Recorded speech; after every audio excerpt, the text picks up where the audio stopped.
Saya Tung Desewaringin disebut oleh majalah marketing sebagai pembicara terbaik di Indonesia, motivator terheboh di Indonesia, juga pelatih sukses nomor 1 di Indonesia.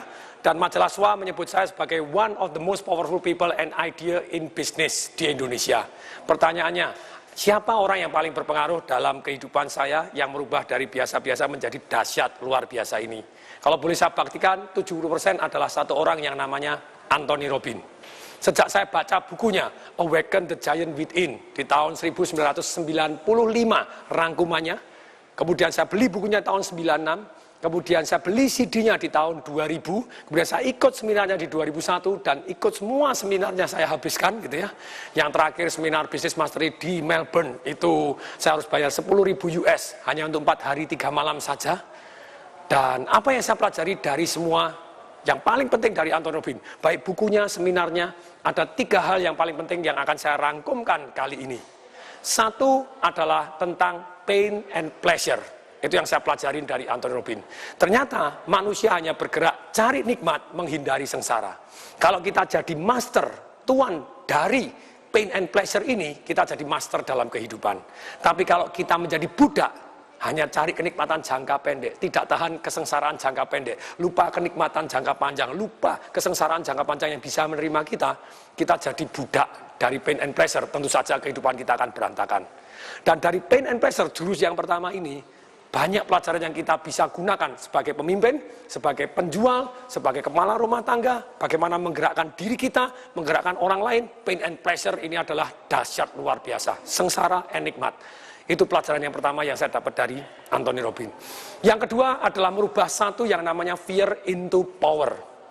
Orang punya trauma-trauma masa lalu. Ada yang takut gelap, ada yang kecanduan rokok, ada hal-hal yang negatif dalam kehidupannya. Bagaimana merubah fear into power ini adalah pelajaran yang luar biasa yang saya terima dari Anthony Robbins. Bagaimana merubah fear into power? Takut menjadi kekuatan, 3 hal doang yang saya saripatikan. Satu adalah tergantung gerakan kita. Dikatakan oleh Anthony Robbins, our emotion is created by our motion. Kalau kita berdirinya begini, tentu saja Anda akan jadi loyo, Anda takut, Anda begini, ada jalannya ini tidak bisa. Kalau Anda berdiri dengan tegak, say yes, yes, Anda mantap tegak. Seolah-olah bawa ransel 40 kilo dan Anda jalan mantap seperti begitu, Anda akan jauh lebih berani. Anda guncang bumi, Anda lunjak-lunjak, yes, Anda seketika dari takut jadi berani. Dari ragu-ragu jadi penuh keputusan. Ini, semua orang yang sukses mengalami emosi tidak pada tempatnya. Orang sukses juga mengalami ragu-ragu, orang sukses juga mengalami ketakutan, orang sukses juga mengalami khawatir, orang sukses juga mengalami males. Tapi orang sukses walaupun dia males, ragu-ragu, khawatir, takut, dia tetap take action. Jadi sekali lagi, sukses itu bukan karena absennya ketakutan, tapi karena kita bisa memanage ketakutan, bahkan merubah ketakutan menjadi kekuatan kita. Inilah ilmu yang saya pelajari dari Anthony Robbins yang kedua, yang sangat bermanfaat. Nah, ada 3 cara tadi saya sebutkan. Rubah gerak dulu supaya Anda emosinya tepat. Yang kedua, rubah fokus dan keyakinan Anda. Fokus tergantung dari pertanyaan. Kalau Anda tanya, kemungkinan gagalnya apa ya? Kalau satu nanti gagal terus bagaimana? Daripada Anda tanya seperti itu, Anda tanya yang tepat, fokus Anda tepat. Yang kedua adalah fokus dan keyakinan Anda. Fokus Anda tergantung pertanyaan. Kalau Anda tanya, kalau saya sukses nikmatnya seperti apa? Yes, ada kemungkinan gagal. Supaya kemungkinan berhasil lebih besar, dengan bertanya gini, fokus kita mengarah ke solusi, bukan emosi. Nah, dengan fokus ke solusi dan emosi, Anda menemukan jalan untuk breakthrough, tembus dan tembus. Nah, yang kedua B tadi adalah satu yang namanya keyakinan. Saya adalah. Keyakinan ada 2 macam. Satu adalah yang namanya aturan atau rule di dalam hati kita. Bila saya begini, maka saya begini. Yang kedua adalah identitas. Saya adalah. Agama adalah, kerja adalah, cinta adalah, wanita adalah. Itu definisi, identitas. Dan kemudian 2 keyakinan ini sangat mempengaruhi kita. Kalau kita kepingin punya rumah besar, tapi dalam hati kecil kita punya keyakinan, bila rumah saya besar, maka bersihnya susah, Anda kan tidak, atau susah punya rumah besar. Nah, ini Anda harus rubah dengan betul sih, bila saya kepingin kaya, maka saya harus 1 hari keluar 10 kali untuk jadi marketing di jalanan. Kalau 10 kali satu keluar, 2 kali maka akan bawa hasil. 2 kali hasil, 25 hari kerja, 50 hasil, saya akan jauh lebih kaya. Baru keluar 2 kali, udah panas, tidak mau. Kenapa? Karena keyakinan Anda tidak kongruen, bulat. Maksudnya bulat apa? Bulat itu begini, otak manusia hanya cari nikmat menghindari sengsara, seperti prinsip yang pertama tadi. Bila titik-titik, maka titik-titik. tidak bulat, positif dan negatifnya campur, otak Anda bingung. Otak manusia seperti magnet. Dia hanya mengejar kenikmat, menghindari sengsara. Makanya, kalau misalnya nikmat dan sengsara campur, dia bingung. Bila saya keluar 1 hari 10 kali, maka saya tambah kaya. Tapi 1 hari 10 kali kan panas. Ada yang ketidak nikmatan, sengsara. Otaknya bingung. Ya sudahlah, keluar 2 kali cukup. Akibatnya ya cuma 2 kali saja. Otak manusia, keyakinan ini bertanggung jawab sepertiga kesuksesan kita. Kalau kita belum sukses, bongkar keyakinan Anda. Dalam buku Financial Revolution saya bahas total tentang keyakinan ini.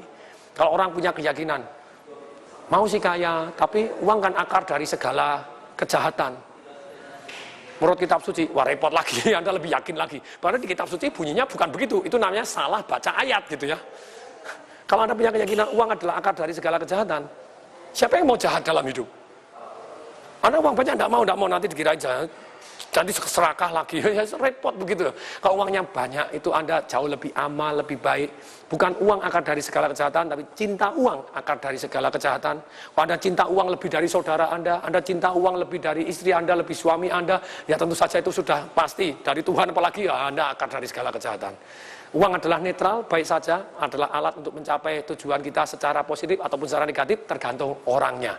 Nah, keyakinan ini bila maka uang adalah, kalau tidak dibuat bulat, kalau Anda mau lanjut belajar ini, belajar di Life Revolution saya, belajar di Financial Revolution saya, ini akan penuh manfaat. Kita rubah ini baru kita sukses. Itu keyakinan. Berikutnya yang ketiga, pilihan kata kita, itu akan sangat mempengaruhi emosi kita. Kalau Anda bilang aku bingung, ya tentu saja kalau Anda bingung ya langsung bingung. Otak Anda seperti dikasih virus, dikasih program, disuruh bingung. Daripada Anda bingung, rubah pilihan kata Anda. Saya akan cari informasi tambahan. Saya akan cari siapa yang sudah bisa. Loh, kalau Anda ngomong begitu, daripada aku ngomong bingung sebentar, daripada bingung sebentar. Begitu Anda bingung, langsung diganti. Saya harus cari informasi tambahan. Dengan demikian, tentu saja mendadak seketika otak kita diarahkan, yes, saya harus cari informasi tambahan. Kalau Anda ngomong, saya marah, apalagi Anda mengatakan, kamu membuat saya marah, wah itu level yang terjelek. Anda membiarkan emosi Anda digantungkan pada orang lain. Ingat, tidak ada orang satupun yang bisa membuat Anda marah, kecuali Anda mau, gitu ya. Dan tergantung. Nah, pilihan kata ini sungguh sangat berpengaruh dalam mengontrol emosi kita, merubah fear into power. Pilihan kata ini akan sangat mempengaruhi emosi kita. Untuk itu, pilih kata-kata. Saran saya, lakukan puasa ngomong negatif selama 10 hari. Manusia juga dalam agama Islam Anda puasa 1 bulan. Kenapa tidak Anda puasa 10 hari ngomong yang negatif?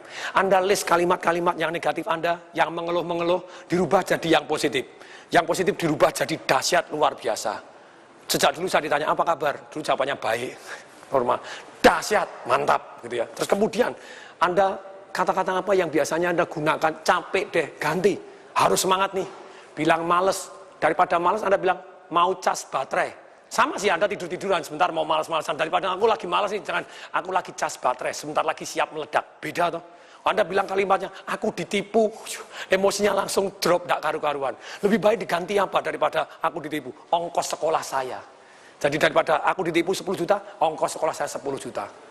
Saya seringkali orang melebih-lebihkan. Lah aku ditusuk dari belakang, kalau saya lagi terapi, saya lihat, mana lubangnya, tidak ada gitu, ditusuk belakang. Anda bilang, gangguin, tidak ada penusukan dari belakang gitu ya. Kalau Anda menggunakan kata, aku patah arang, ganti besi aja, beli yang baru. Jadi dengan demikian kalimat-kalimat ini, positif membuat Anda dahsyat luar biasa. Jadi jurus kedua dari Anthony Robbins, merubah takut jadi kekuatan. Saya rangkumkan 3 hal. 1 dengan merubah gerak, yang kedua dengan merubah fokus kita dengan pertanyaannya, dan 2B yaitu merubah keyakinan kita, susunan keyakinan kita. Uang baik adanya, gitu, yang tidak baik orangnya, gitu ya. Yang ketiga adalah pilihan kata kita. Pilihan kata kita akan sangat mempengaruhi emosi. Puasa 10 hari Anda ngomong negatif. Kalau nekat dalam hari ketiga, masih ngomong negatif berlalu-lalu dan tidak pernah Anda ralat, kembali lagi hari pertama. 10 hari straight harus puasa ngomong negatif. Perhatikan perubahan terhadap nasib Anda. Perubahan kanan kiri Anda, betapa senangnya terhadap Anda yang baru, yang lahir baru, yang lebih positif. Ini yang jurus kedua yang saya belajar paling bagus. Setelah pain and pleasure, merubah fear into power. Yang ketiga adalah modeling. Itu yang saya belajar dari Anthony Robbins. Maksudnya apa modeling? Dia bilang sukses meninggalkan jejak. Satu cara untuk menjadi orang besar, bergaullah dengan orang yang besar. Sekali sukses bisa jadi beruntung semata. Kalau berkali-kali sukses, sudah pasti bukan beruntung. Dan berkali-kali sukses meninggalkan jejak. Kita kalau mau sukses, kerjasama, belajar dari orang-orang dengan orang-orang yang terbaik ini, tentu saja kemungkinan sukses kita jauh lebih besar. Nah, ilmu modeling, ilmu kalau bahasa kasarnya nyontek, kalau bahasa saya adalah ATM, amatin, tiru, dan modifikasi jauh lebih baik. Tentu saja, bayangin, sekarang kalau Anda modeling, Anda mau belajar badminton, belajar dari mana? Rudi Hartono atau Rudi Hartini? Tentu saja Rudi Hartono. Kalau Anda belajar dari Rudi Hartono, tentu saja kemungkinan suksesnya jauh lebih besar daripada Rudi Hartini yang tidak pernah main badminton.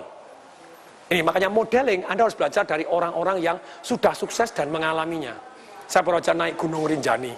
Baru naik Gunung Rinjani, Anda tidak bisa belajar dari para teoriwan dan teoriwati. Boleh nggak boleh, lumayan, karena daripada tidak belajar sama sekali. Tapi kalau Anda belajar dan kerjasama, punya mentor yang membimbing Anda, orang yang betul-betul sudah punya pengalaman naik Gunung Rinjani, kemungkinan selamatnya jauh lebih besar daripada pakar teori melulu. Teori penting nggak? Tetap penting, karena teori dia belajar juga. Tapi kalau teori doang nggak tahu detailnya, tentu saja akan sangat-sangat berbeda.